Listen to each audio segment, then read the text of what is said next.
KPM. Okey, Assalamualaikum warahmatullahi wabarakatuh. Kembali lagi dalam RTS SPM 2021. Pada hari ini kita dalam subjek sejarah. Tapi sebelum kita mulakan kelas kita pada hari ini, jom sama-sama kita patuhi SOP kita. Pakai pelitup muka, cuci tangan kita dengan pembasmi kuman dan seterusnya. Jaga penjarakan fizikal di antara kita. Jangan sembang dekat-dekat. Barulah kita dapat putuskan rantaian COVID-19. Baik, hari ini kita dalam sejarah SPM 2021. Anda mesti nak tahu kan dengan siapa kita akan belajar pada hari ini? Jom kita saksikan profil guru kita.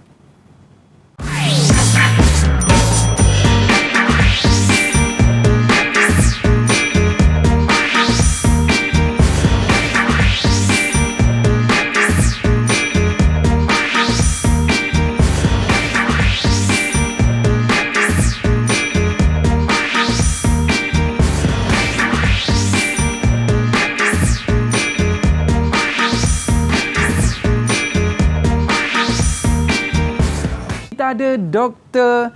Zarina Begum binti Abdul Qadir. Apa khabar cikgu? Baik Aiman, alhamdulillah. Aiman juga macam mana? Sihat tak? Saya memang budak baik cikgu. Okey, sebab saya kan ketua kelas. Alright, hari ini kita dalam subjek sejarah SPM 2021 baik ya, cikgu. Betul. Tapi sebelum kita start kelas cikgu, jom kita buat SOP terlebih dahulu. Silakan cikgu untuk ambil cecair pembasmi kuman. Okey, cikgu dah, saya pula. Okey. Baik, dan bila kita dah pakai cecair pembasmi kuman ni cikgu, barulah kita boleh buka face mask kita cikgu. Dan pastikan jangan buang merata-rata. Simpan kita punya pelitup muka agar tidak terjangkit dengan kuman. Okey, dekat mana saya nak bubuh ni? Saya bubuh kat dalam lah. Alright. Baik, cikgu, kita tak berdua je hari ni. Ada murid-murid yang akan bersama dengan kita pada hari ini. Jom kita saksikan murid-murid yang akan bersama dengan kita pada hari ini. Siapakah gerangannya yang akan bersama dengan kita? Baik, pertama sekali kita ada Muhammad Hakimi. Assalamualaikum. Waalaikumsalam. Boleh kenalkan diri sikit, Hakimi? Boleh. Silakan. Okay, Assalamualaikum warahmatullahi wabarakatuh. Nama saya Muhammad Hakimi bin Kamarul Syam. Okey, seterusnya. Selamat berkenalan. Selamat berkenalan. Aisyah, silakan. Assalamualaikum warahmatullahi wabarakatuh. Nama saya Aisyah Sofia binti Hafizi. Selamat berkenalan. Silakan. Seterusnya, Farhan. Farhan, buka mikrofon dulu. Okey, silakan. Assalamualaikum warahmatullahi wabarakatuh. Nama saya Muhammad Farhan bin Muhammad Hashim. Selamat berkenalan. Okey, silakan seterusnya. Wahdah. Wahdatus Saufah. Assalamualaikum warahmatullahi wabarakatuh. Nama saya Wahdatus Al-Hashari. Selamat berkenalan. Okey, selamat berkenalan. Seterusnya. Assalamualaikum warahmatullahi wabarakatuh. Nama saya Muhammad Amirul Afiq bin Muhammad Rizal. Selamat berkenalan. Okey, seterusnya. Assalamualaikum warahmatullahi wabarakatuh. Nama saya Muhammad Afiq Muhammad Azlan dan selamat berkenalan semua. Okey, semua ni daripada MRSM Tun Ghafar Baba, betul tak? Okey, anda semua dah bersedia ke ni untuk nak menjawab peperiksaan? Okey. Jadi hari ini kita bersama dengan Dr. Zarina, Cikgu Zarina untuk belajarkan bagaimana tips-tips untuk kita menjawab soalan dan mungkin ada tips untuk kita nak mudah faham dalam sejarah ini, Cikgu. Okey, tapi sebelum tu Cikgu, kita berehat seketika boleh Cikgu? Boleh. Tapi kita nak ucapkan salam dulu kepada Cikgu boleh? Letakkan tangan di dada dan kita ucapkan Assalamualaikum Cikgu. Assalamualaikum cikgu. Okey. Kita berehat seketika boleh cikgu? Boleh. Kita kembali dalam Road to Success SPM 2021. Kembali selepas ini. Assalamualaikum warahmatullahi wabarakatuh. Nama saya Nur Sakina. Ramai pelajar yang cakap subjek sejarah ni susahlah, bosanlah. Tapi sebenarnya kalau kita berminat dan juga kita berusaha untuk mendapatkan kesan yang cemerlang, semuanya akan jadi mudah. Bagi saya, subjek sejarah ini sangat menyeronokkan kerana kita boleh belajar berkenaan latar belakang negara dan juga kerajaan. Selain daripada itu, kita juga dapat menuntut ilmu yang kita tidak boleh dapat daripada subjek-subjek lain. Bye!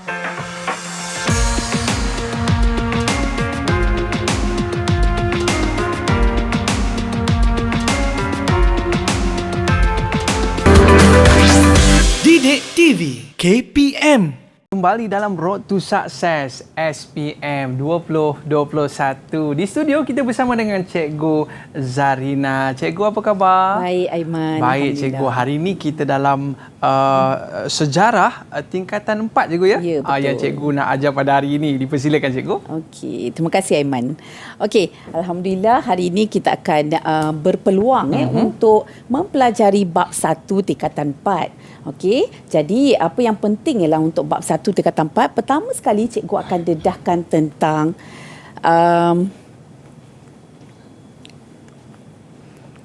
Okey. Okey, cikgu akan dedahkan tentang format SPM 2021. Okey, ada sedikit perubahan tentang format SPM 2021 yang mana jika kita lihat untuk SPM 2021 tidak ada kertas 3.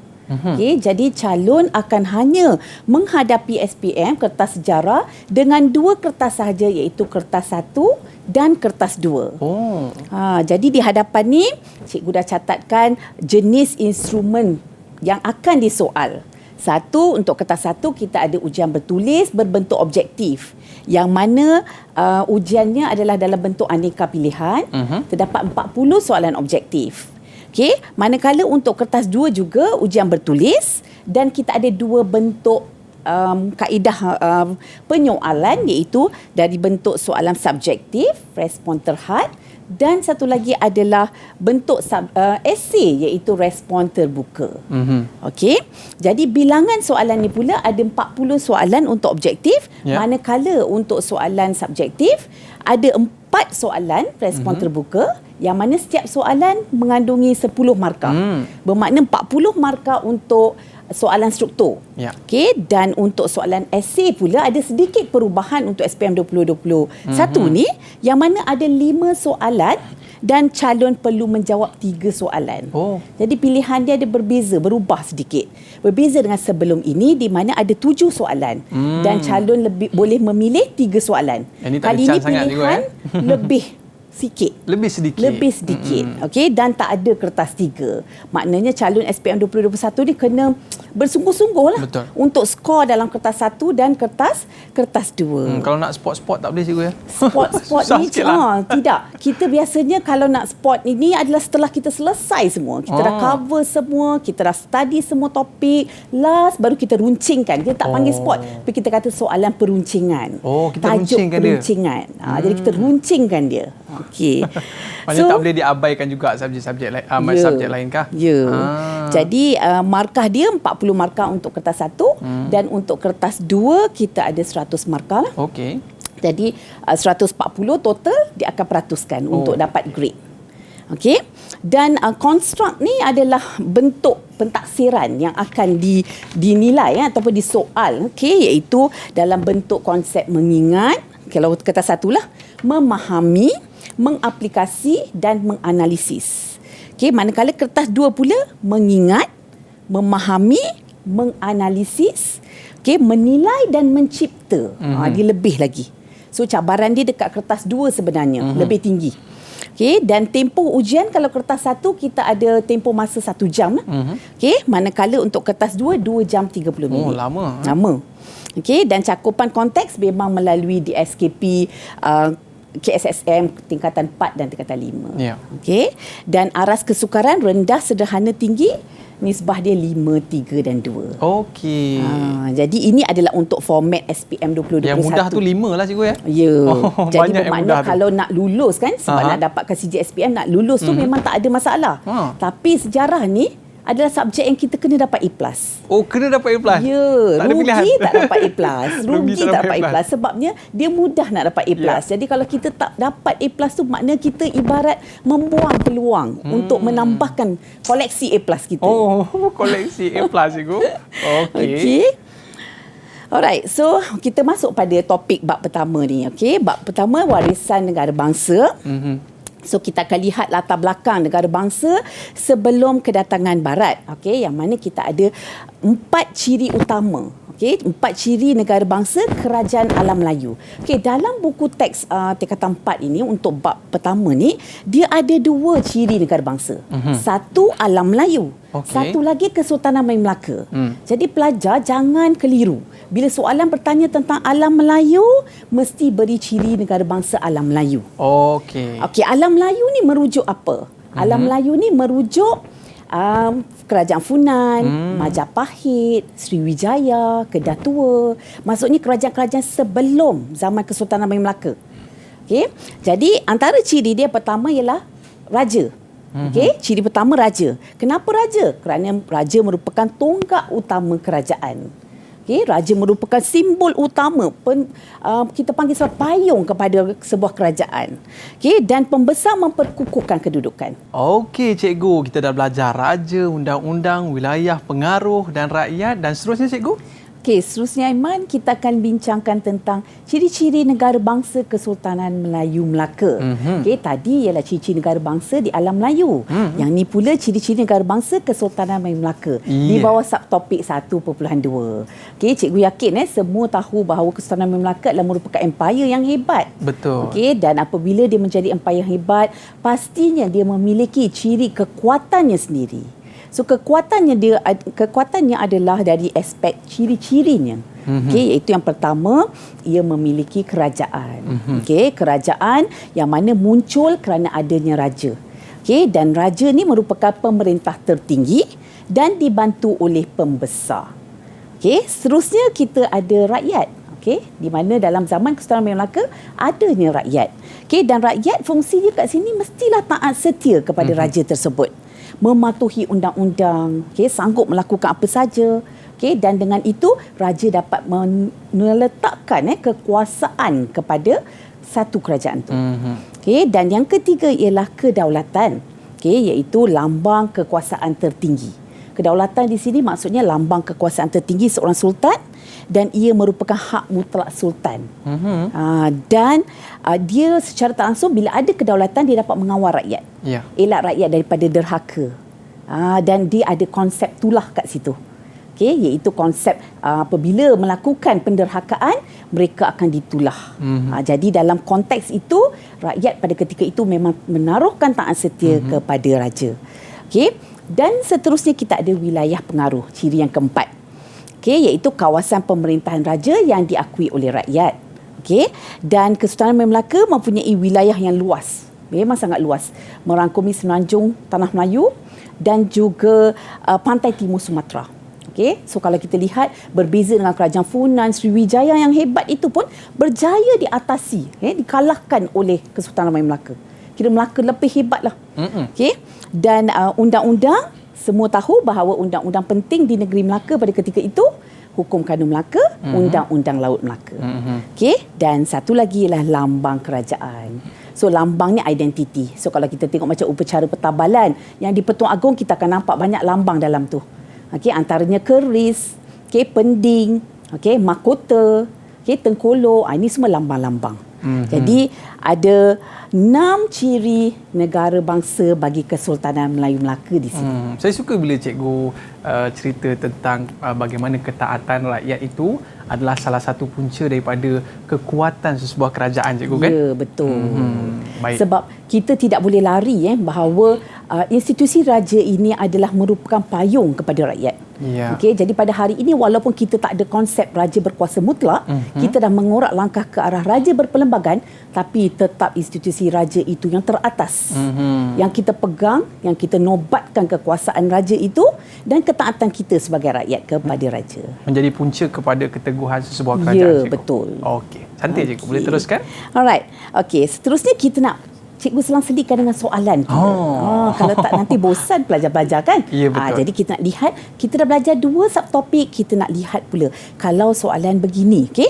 Gambar berikut merujuk kepada alat kebesaran diraja. Okey, apakah kepentingan alat kebesaran tersebut? So kat sini yang cikgu highlightkan ini adalah kata kunci soalan. Jadi bila calon dapat soalan objektif, mesti gariskan. Jangan terus jawab, bulatkan, sebab kita mudah untuk melakukan kesilapan. Jadi sangat penting, cikgu selalu pesan pada pelajar mesti kena baca, gariskan kata kunci supaya kita tidak melakukan kesilapan. Jadi kata kuncinya adalah alat kebesaran diraja. Dan soalannya ialah dia nak kepentingan alat dia tersebut. nak kepentingan. Okey, dan dia dah ada stimulus gambar di atas tu. Baik cikgu. Siapakah murid yang akan menjawab soalan ni cikgu? Okey, cikgu rasa cikgu nak pilih Farhan lah. Okey, sebab nampak dia yang paling confident dekat dengan cikgu ni. Okey, cuba Farhan. Jawapan dia D, cikgu. Jawapan dia adalah D. D. Okey, betul Farhan. Okey Farhan. Gambar tersebut gambar apa tu Farhan? Gambar keris mahkota. Jadi macam mana cikgu, betul ke jawapannya? Betul. Okey, tahniah simbol ya. kedaulatan. Okey, bagus, tahniah Farhan. Farhan ni pelajar yang bijak. Okey, sebenarnya pelajar-pelajar cikgu memang kebanyakannya memang antara dalam golongan cemerlang. Sebab saya tengok jambul dia tu memang nampak bijak lah cikgu. Macam mahkota juga. Okey cikgu. Alright. Okey, seterusnya kita lihat pada soalan struktur pula. Okey, kalau soalan struktur, dia ada komponen-komponen pecahan soalan. Ini respon terbuka, iaitu respon terhad, iaitu adanya jawapan-jawapan ringkas yang perlu diberi oleh para pelajar. Okey, kalau soalan di sini ialah raja berikut menunjukkan ciri-ciri negara bangsa Kesultanan Melayu Melaka pada abad ke-15 Masihi. Jadi ada 2 ciri diberikan, tapi X, Y tak tahu. Okey, ada apakah X dan Y? Jadi cikgu nak pilih siapa? Cikgu rasa pula ni? Wahdatus. Wahdatus, silakan. Ya cikgu, X tu adalah kerajaan, Y tu adalah rakyat. Okey, betul. Okey, so kita lihat jawapan dia.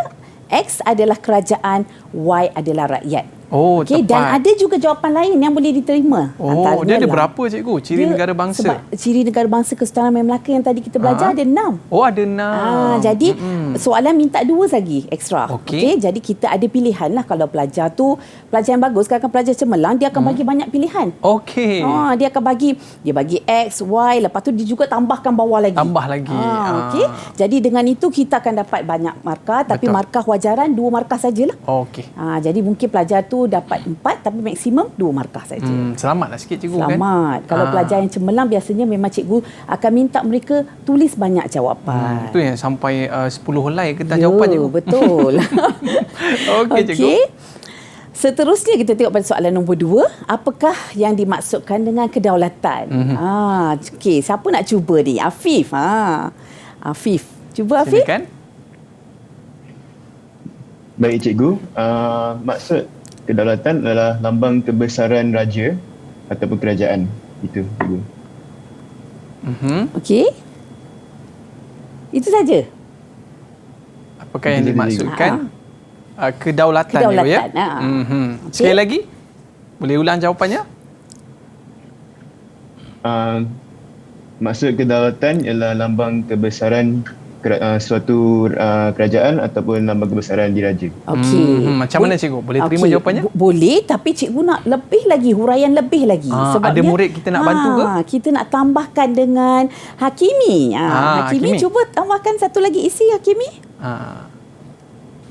Okey, baiklah. Kita sambung dengan penjelasan Afif tadi.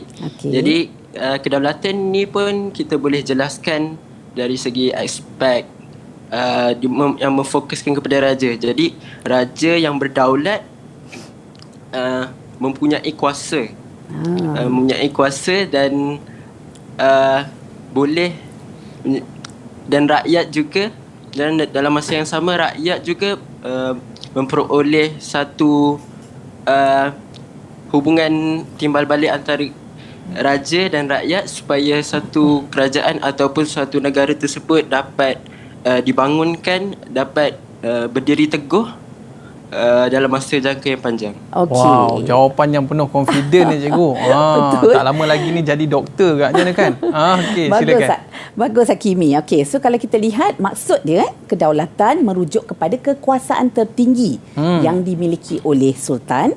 Selain itu, kedaulatan merupakan hak mutlak sultan ke atas rakyat. Okey, dan ia juga diakui oleh kerajaan lain. Okey, dan bebas daripada campur tangan kuasa asing. So kat sini yang cikgu highlightkan berwarna kuning itu adalah merupakan kata kunci. Kata kunci. Sejarah ni walaupun dia berbentuk naratif kan, pembacaan cerita, kisah, tapi dia sangat berpegang kepada kata kunci, keyword utama yang membolehkan pelajar terus mendapat markah. Yang hijau tu cikgu? Yang hijau itu adalah penanda wacana. Oh, okey. Dia macam kalau bahasa Melayu memang ditekankan tentang perkara penanda wacana, ayat yang gramatis. Tapi sebab sejarah, maklumat tidak akan sampai kalau ayat tu tidak lengkap. Betul. Okey, sebab dia berbentuk huraian, penerangan. Jadi memang formatnya kita galakkan ataupun kita wajibkan pelajar mesti selang-selikan dengan penggunaan penanda wacana. Jadi maknanya tadi Afif menjawab sampai yang pertama tu. Yang pertama. Sultan. Dan disambung oleh Hakimi untuk yang seterusnya. Dapat satu markah cikgu ya? Betul. Okey, dan satu lagi, definisi ini selalunya kita memang tekankan pelajar untuk mengambil maksud atau definisi dari buku teks. Sebab dia adalah konsep. Jadi kena tepat. Bila tepat baru pelajar akan dapat markah di situ. Baik, cikgu. Okey, jadi penggunaan penanda wacana selain itu oleh yang demikian. Okey. Bagi soalan nombor 3 pula. Okey, jelaskan kepentingan kedaulatan kepada kegemilangan kerajaan Melayu Melaka.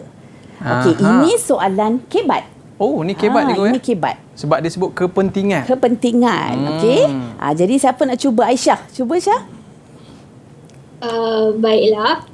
Untuk soalan ini, kepentingan kedaulatan bagi Kesultanan Melayu Melaka adalah dapat menjamin taat setia daripada rakyat Melaka sendiri. Ya. Seperti mana yang kita tahu, kalau seseorang rakyat itu derhaka, mereka akan ditimpa tulah. Jadi melalui kedaulatan ini akan wujudnya satu taat setia yang akan membantu kerajaan Kesultanan Melayu Melaka untuk kekal stabil dari segi politik dan juga ekonomi. Dan ini juga akan menjamin keharmonian rakyat Kesultanan Melayu Melaka itu sendiri. Ya, betul. Okey, bagus Aisyah. Okey, jadi kat situ kita nampak adalah kepentingan dia. Okey, jawapan cikgu antara kepentingan kedaulatan. Ayat dia kena lengkap ialah menjamin taat setia rakyat terhadap sultan. Okey. Selain itu ada penanda wacana di situ. Rakyat tidak akan menderhaka kepada sultan. Ya. Okey, dan hal ini membolehkan wujudnya kestabilan politik yang Aisyah sebut tadi. Ini kesannya cikgu ya? Ya, dia nak kepentingan. Kenapa kita kena memelihara kedaulatan itu? Jadi dia akan stabilkan politik dan keamanan di Melaka akan berlaku. Okey, dan ia secara tak langsung dapat menjamin kehidupan yang harmoni. So yang cikgu highlightkan tu semua adalah kata kunci dia. So biasanya kalau pemeriksa melihat pada keyword yang tepat, terus akan diberi markah kat situ. Maknanya poin pertama yang penting di sini taat setia dan tidak derhaka. Betul. Kesannya adalah kestabilan politik dan keamanan. Bijak Aiman ni. Cikgu rasa Aiman A+ ni masa SPM. Okey, amin. Okey, yang keempat ialah bagaimanakah sistem perundangan yang sistematik menjadikan kerajaan Melayu Melaka sebuah kerajaan yang unggul pada abad ke-15 Masihi. Juga soalan kebat. Okey, Amirul pula. Afiq. Baiklah cikgu. Pada pendapat saya, sistem perundangan yang sistematik dapat menentukan bidang tugas sultan dan pembesar. Seterusnya, ia dapat melicинkan pentadbiran di negeri Melaka. Selain itu, perundangan yang sistematik dapat menjamin keamanan negara. Ia dapat dapat mengelakkan daripada pencerobohan kuasa asing. Hal ini membolehkan rakyat dapat hidup aman dan harmoni. Seterusnya, undang-undang yang ada dapat meningkatkan ekonomi di negeri Melaka. Okey, bagus. Amirul. So kat sini memang dia menjawab samalah seperti jawapan yang diminta nanti dalam peperiksaan. Markah penuh lah ni lengkap untuk ni, markah penuh ni. Tahniah, Afiq. So apa dia, kita lihat sistem perundangan sistematik dapat menentukan bidang tugas sultan dan pembesar. Seterusnya ia dapat melicinkan pentadbiran di negeri Melaka. Selain itu, perundangan yang sistematik dapat menjamin keamanan negara. Kita fikir pada konteks sekarang ni, bila undang-undang kita patuhi, apa akan berlaku? Aman negara. Aman, tak ada kekacauan, tak ada pencerobohan, tak ada penjajahan. Okey, ia dapat mengelakkan daripada pencerobohan kuasa asing. Hal ini membolehkan rakyat dapat hidup aman dan harmoni. Seterusnya, undang-undang yang ada dapat meningkatkan ekonomi. Apabila stabil, ekonomi akan maju. Dia saling berkait. Dia saling berkait. Apabila ekonomi kesan stabil, kesannya tu ekonomi akan maju. Sebab tu kestabilan politik tu sangat penting. Jadi untuk nak stabil politik, mesti patuh undang-undang. Dalam Islam pun ada sebut wa ulil amri minkum, maknanya kita kena patuh kepada pemimpin kita kan? Betul? Okey cikgu. Okey. So seterusnya cikgu masuk pada slide seterusnya. Baik cikgu. Sebelum kita nak ke slide yang seterusnya cikgu, kita pun dah seronok dengar perbincangan dengan Cikgu Zarina, tapi kita berehat seketika. Road to Success SPM 2021 kembali selepas ini. Assalamualaikum warahmatullahi wabarakatuh. Nama saya Ahmad Haziq. Jadi pada pendapat saya, mata pelajaran sejarah ini dapat mengajar kesilapan kita sebagai masyarakat pada masa silam. Jadi oleh itu, saya berharap subjek sejarah ini dapat memupuk masyarakat kita untuk bersifat toleransi dan prihatin terhadap satu sama lain agar kita kekal aman dan harmoni. Assalamualaikum dan hai. Nama saya Irdina Hani binti Ahmad Hakimin dan saya sangat sukakan sejarah. Sejarah memang nampak bosan, tapi sebenarnya bagi saya, sejarah adalah satu versi baharu of bedtime story yang kita selalu dengar. Yang menariknya, sejarah boleh dikaitkan dengan apa yang kita tengah hadapi sekarang. Sebagai contoh, kehidupan kita sekarang adalah berasaskan salah satu keputusan yang pernah diambil oleh kita pada masa yang lalu. Dan itu adalah sejarah. Didik TV KPM. Didik TV KPM. Road to Success SPM 2021. Hari ini kita dalam subjek sejarah. Kita bersama dengan Cikgu Zarina. Cikgu Zarina. Baik cikgu, terima kasih. Tadi sebelum rehat tadi cikgu dah cerita dah tentang bagaimana pentingnya kedaulatan sesebuah negara, menjamin keharmonian dan ekonomi sesebuah negara. Baik cikgu, boleh kita teruskan lagi? Okey, boleh Iman. Okey, kita akan masuk pada subtopik yang 1.3 iaitu keunggulan sistem pentadbiran dan undang-undang. Okey, iaitu sistem pentadbiran pada zaman Kesultanan Melaka. Mengapa Melaka boleh hebat? Kerana sistem pentadbiran dan undang-undangnya. So kat sini cikgu tunjukkan adanya dalam hierarkinya tu kita ada pertama di atas sekali ialah sultan. Kemudian kita ada bendahara. Yang mana tugas bendahara ialah sebagai ketua pentadbir. Ketua pentadbir, ketua angkatan tentera, kemudian penasihat dan pemangku sultan. Dan kita ada penghulu bendahari menguruskan perbendaharaan. Kemudian kita ada temenggung menjaga keselamatan kota Melaka. Dan satu lagi kita ada laksamana iaitu Panglima Angkatan Laut Melaka. So ini kita panggil sebagai sistem pembesar 4 lipatan. Nanti cikgu akan tunjukkan 4 lipatan dia pengiraan ni macam mana. Jadi dekat sini seterusnya kita nak lihat. Kita tengok satu soalan. Pasangan manakah yang betul tentang tugas pembesar pada zaman Kesultanan Melayu Melaka? Siapa nak cuba ni? Siapa nak cuba ni? Siapa nak cuba? Silakan. Saya nak cuba juga. Boleh Hakimi. Jadinya boleh saya tengok slide tu? Jadi jawapannya adalah B, iaitu bendahara merupakan ketua turus angkatan tentera dan juga temenggung merupakan ketua keselamatan kota. Bagus Hakimi. Tepat sekali jawapannya. So kata kuncinya adalah tugas pembesar. Jawapannya adalah B. Tips dia kat sini nak ingat senang. Cikgu dah letakkan tips. Bendahara Perdana Menteri pada hari ini. Jadi temenggung ketua polis. Temenggung ketua polis. Penghulu bendahari Menteri Keuangan. Jadi apa yang berkaitan keuangan terus ingat Penghulu Bendari. Okey, Laksamana Ketua Angkatan Laut. Oh, Ketua Angkatan Okey, Laut. dan Syah Bandar Ketua Pelabuhan. So dia menjaga kebajikan pedagang-pedagang. Maknanya sekarang ni pun ada juga tapi namanya berbeza, Nama cikgu. berbeza. Jadi kalau calon dapat ABCD begini, potongkan jawapan, singkirkan jawapan yang salah. Tinggalkan mana yang calon rasa hampir tepat, kemudian bulatkan. Baru fikir dan bulatkan. Okey. Alright. Selepas itu kita lihat, okey, ini dia sistem pembesar 4 lipatan. Tadi yang 4 yang cikgu tunjuk tu adalah yang main, yang utama. Kemudian kita ada sultan, pembesar berempat, okey, berlapan, ber-16, 32. Oh. Formula dia darab 2 saja. Kali 2. 4, darab 2, 8, 16, 32. Okey. Jadi ini adalah hierarki pentadbiran zaman Kesultanan Melayu Melaka. Ini pembesar-pembesar. Ya, hari ini kita ada kabinet kan? Pada zaman dulu inilah kabinetnya.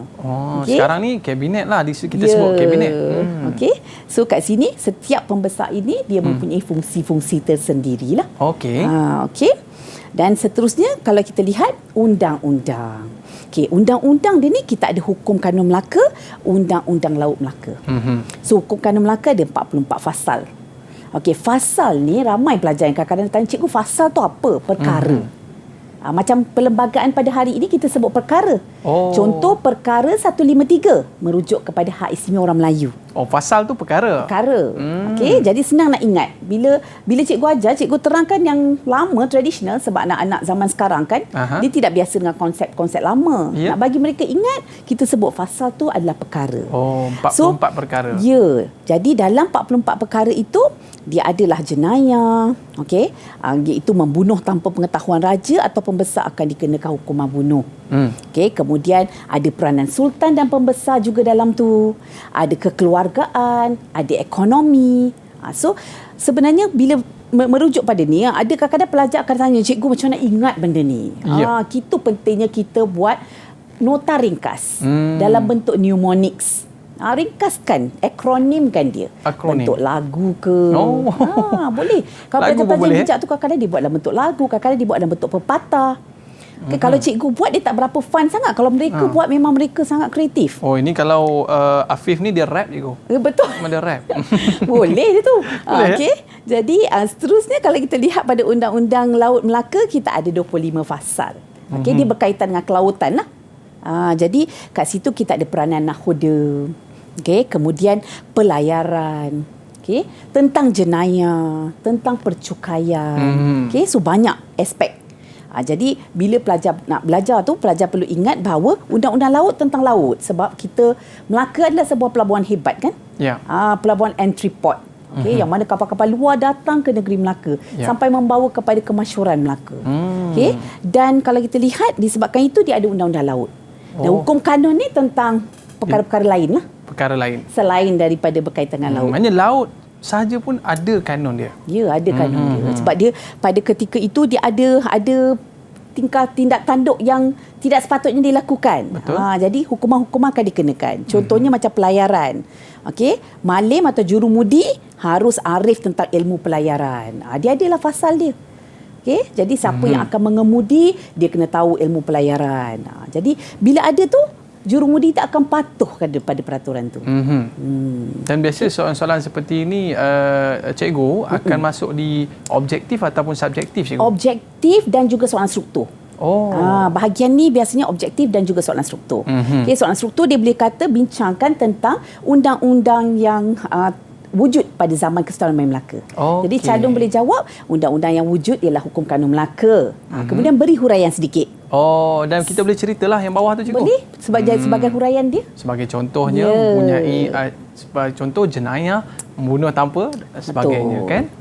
Kalau dia dapat ingat fasal dia, lagi bagus. Lagi bagus. Ada pelajar dia mempunyai kekuatan ingatan, dia ingat sangat spesifik.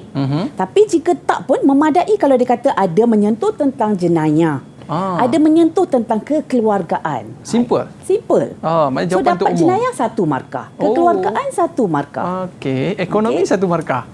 Dia kita jangan kompleks. Bagi cikgu kan kalau kita belajar subjek sejarah ni kita jangan complicated. Kalau kita fikir dia bosan, susah, memang dia akan jadi susah. So kita kena belajar dalam rentak yang seronok. Dan dalam bentuk cerita. Simple. Dan kita bawa seolah-olah kita hidup pada zaman itu. Jadi cikgu biasanya akan tunjukkan gambar kan, supaya mereka membayangkan. Sebab zaman Kesultanan Melayu Melaka lain dengan kehidupan kita pada hari ini. Betul cikgu. Pada zaman Kesultanan Melayu Melaka, mereka punya konsep taat lain. Dan mereka juga mempunyai profesi-profesi lain. Berbeza. Dia ada aktiviti melanon, ada banyak pada ketika itu. Jadi melanon merupakan salah satu aktiviti utama di perairan. Sebab tu kita ada orang laut. Orang laut ni macam nak protect daripada pencerobohan lanun-lanun luar ni. Itu yang kerajaan Melayu Melaka ni dapat berkembang hebat sebab bantuan daripada orang laut ni. Sebab tu kena ada undang-undang macam tu kan. Dan kat situ datangnya kesetiaan. Antara yang menyebabkan kerajaan Melayu Melaka maju, hebat, berkembang adalah kerana kesetiaan orang laut. Okey cikgu. Ini sebab kesetiaan rakyat kepada kerajaan ketika itu. Dan ketika Empire Melaka merosot, ia adalah kerana orang-orang laut ni telah mula tidak mahu meletakkan taat setia mereka. Dah mulalah ada orang ceroboh cikgu kan. Dan ia berkait dengan kepimpinan. Jadi sultan yang hebat, sultan yang bagus memang sentiasa akan dapat kesetiaan daripada rakyat. Itu pokok pangkal dalam sebuah kerajaan yang utuh, yang kuat ini. Bermula daripada kepimpinan yang kuat juga. Betul. Jadi kita boleh ambil apa yang kita belajar daripada Kesultanan Melayu Melaka ni untuk kita jadikan iktibar pada hari ini. Kalau dalam kelas sendiri cikgu kan, kalau ketua kelas tu bagus je orangnya, lalu murid-murid tu senyaplah dalam kelas kan. Jadi mereka akan akur sebab lead by example. Lead by example. Jadi mereka adalah contoh pemimpin yang hebat. Jadi orang yang bawahannya akan malu dan mencontohi pemimpin. Ada ketua pelajar ke cikgu? Dalam ni ada pengawas ke? Ada ketua batch, Afif tu ketua batch. Patut nampak muka baik je cikgu kan. Memang ni antara pelajar yang kita pilih random lah. Secara random je memberi peluang kan. Baik cikgu, boleh teruslah lagi cikgu. Okey, seterusnya adalah peranan pemerintah dan rakyat. Ini adalah subtopik yang terakhir lah. Aiman Okey, jadi kalau kita lihat, kita pecahkan peranan pemerintah, rakyat. Pemerintah ni adalah tergolong dalam golongan sultan, pembesar, kerabat raja, ulama. Ini semua kategori pemerintah. Okey, rakyat pula yang sebelah kanan ni lah, iaitu peniaga, petani, okey, tukang, nelayan. Ini semua rakyat. Okey, jadi dalam Kesultanan Melayu Melaka ni dia mempunyai hubungan timbal balik. Pemerintah akan melindungi rakyat, rakyat mestilah taat setia kepada pemerintah. Okey, betul lah tu. Itu datangnya Waqdat. Itu maksudnya. Pernah dengar Waqdat? Tak pernah. WhatsApp lah. Waqdat ini memang zaman sekarang ni memang kita tak sebut Waqdat. Tapi sebenarnya Waqdat ni adalah sebenarnya merupakan perjanjian. Kalau kita baca buku sejarah Melayu atau Sulalatus Salatin, dalam tu ada disebut tentang perjanjian Waqdat ataupun kita sebut hubungan antara pemerintah dengan rakyat, iaitu antara Sangsa Purba dengan Demang Lebar Daun. Jadi dia mewakili, Sangsa Purba mewakili pemerintah, Demang Lebar Daun mewakili rakyat. Maknanya kerajaan akan melindungi rakyat, rakyat perlu setia kepada kerajaan. Betul. Itu perjanjiannya. Betul. Okey. Jadi kat situ kalau kita lihat ialah peranan Sultan menjaga keselamatan rakyat, mewujudkan perpaduan rakyat, bertanggungjawab terhadap kemakmuran. Ini semua peranan-peranan Sultan, peranan pembesar. Jadi benda ni tak payah hafal pun, sebenarnya kita tahu dah Sultan hari ini apa peranan dia. Betul. Jadi secara tak langsung soalan bahagian ni memang dia akan bertanya tentang soalan kebat. Bagaimanakah hubungan pemerintah dengan rakyat? Bagaimanakah hubungan pemerintah dengan rakyat dapat memajukan sebuah negara? Itu soalan kebat je. Jadi pelajar boleh melontarkan pandangan tapi kena relevan dengan soalan. Betul. Jadi selain daripada itu yang pentingnya kita kena faham bahawa bila perjanjian itu dah wujud pada ketika itu, makna rakyat akan taat kepada sultan. So pada hari ini kita tak adalah perjanjian official, tapi kita ada perlembagaan yang mengikat kita, menyusun kita rakyat Malaysia supaya patuh kepada pemerintah. Dan inilah kepatuhan yang kita nak dalam masyarakat, cikgu. Ya.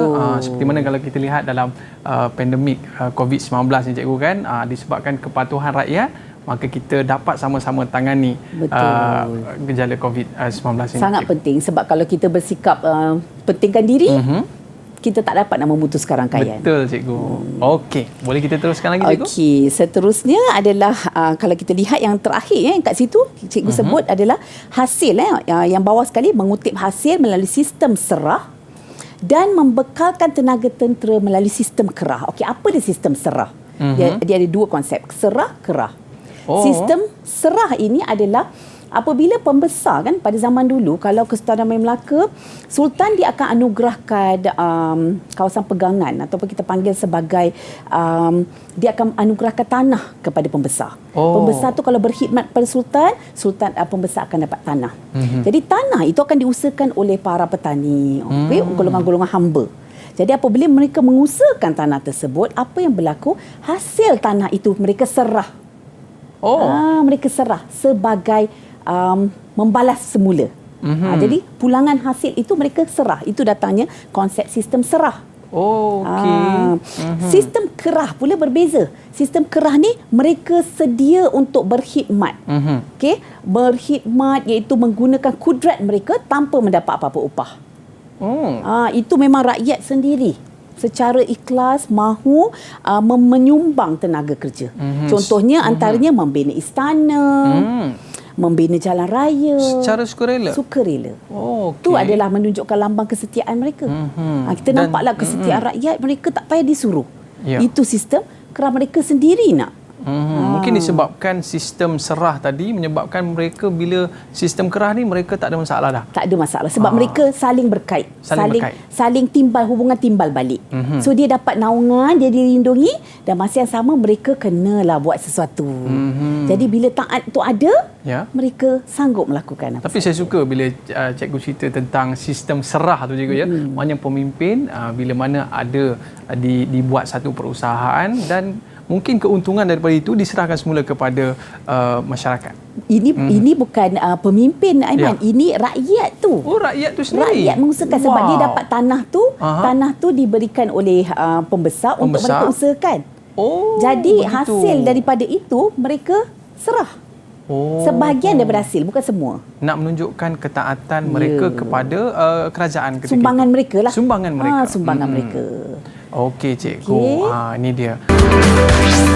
Didik TV KPM. Ada lagi, cikgu, yang kita belum ceritakan?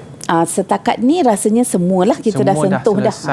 Baik, cikgu. Jadi mungkin ada dalam topik yang kita bincangkan pada hari ini, ada tak benda-benda yang kadang-kadang kita selalu buat silap, cikgu, kalau dalam peperiksaan ni? Biasanya di mana yang biasanya berlaku kesilapan ni, dekat mana, cikgu? Okey, kalau kesilapan untuk bab yang pertama ni adalah bab yang mudah sebenarnya. Tapi ciri-ciri negara bangsa ni sebenarnya konsep negara bangsa ni agak berat. Jadi untuk pelajar pada zaman sekarang, mereka tak faham konsep negara bangsa, mereka selalu keliru ciri tu. Keliru antara ciri kerajaan alam Melayu dengan ciri zaman Kesultanan Melaka. Tertukar. Jadi bila tertukar, hilang markah kat situ. Sayang, cikgu. Dan juga bahagian undang-undang tadi kan banyak fasal dan sebagainya. Jadi, kalau tak ingat, kalau tak tahu dia punya salah satu contoh dan sebagainya, mungkin kalau soalan objektif susah nak jawab.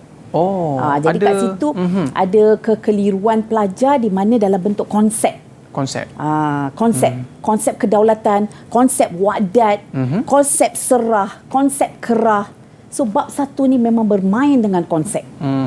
Jadi apa tips untuk kita tak silap, cikgu? Kita nak boleh ingat kalau mudah tu. Kalau tips tak silap adalah pertama, kita baca tu kita kena faham dan menghayati. Faham dan menghayati. Jangan hafal terus. Selalu pelajar kata, cikgu saya hafal tapi saya tak boleh ingat, cikgu saya blank. Kenapa jadi blank? Sebab kita tak ingat, tak faham. Perlu ke kita macam bayangkan ceritakan sebagai seorang raja? Apakah peranan raja tu? Cikgu selalu pesan pada pelajar, boleh tak kamu bila buat nota ke apa, kamu self-talk. Self-talk. Habis cermin, cikgu. Okey, contoh macam ni. Pada zaman Kesultanan Melaka macam ni. Tengok mind map kamu bercakap. Benda tu membantu. Sebab macam cikgu sendiri pun masa menjadi pelajar, memang cikgu pun buat macam tu. Kalau tak ada, cikgu memang menghadapi kesukaran lah. Sebab kalau cikgu kat universiti, pagi cikgu paper Asia Tenggara, petang cikgu paper sejarah Cina. Jadi tak ke fakta tu boleh bertembung? Betul. Jadi apa yang cikgu buat? Cikgu buat self-talk tu. Cikgu dah ada mind map. Mind map, kemudian cikgu bercakap. Kalau cikgu sangkut, cikgu rujuk buku. Kalau cikgu clear, maknanya cikgu dah cover topik. Jadi pelajar zaman sekarang ni, cikgu galakkan mereka supaya sit in a group. Duduk dalam kumpulan, berbincang. Yang tu lagi cepat ingat cikgu kan? Seorang jadi mentor, yang lain boleh tambah lagi isi. Lebih ingat. Sebab kadang-kadang kita belajar dengan memberi contoh, dengan memberi pandangan, kita akan ingat.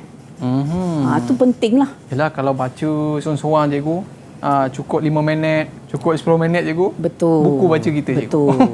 Sebab sejarah ni apabila kita tidak minat, kita akan rasa bosan lah. Itu yang buka buku 5 minit terus tidur.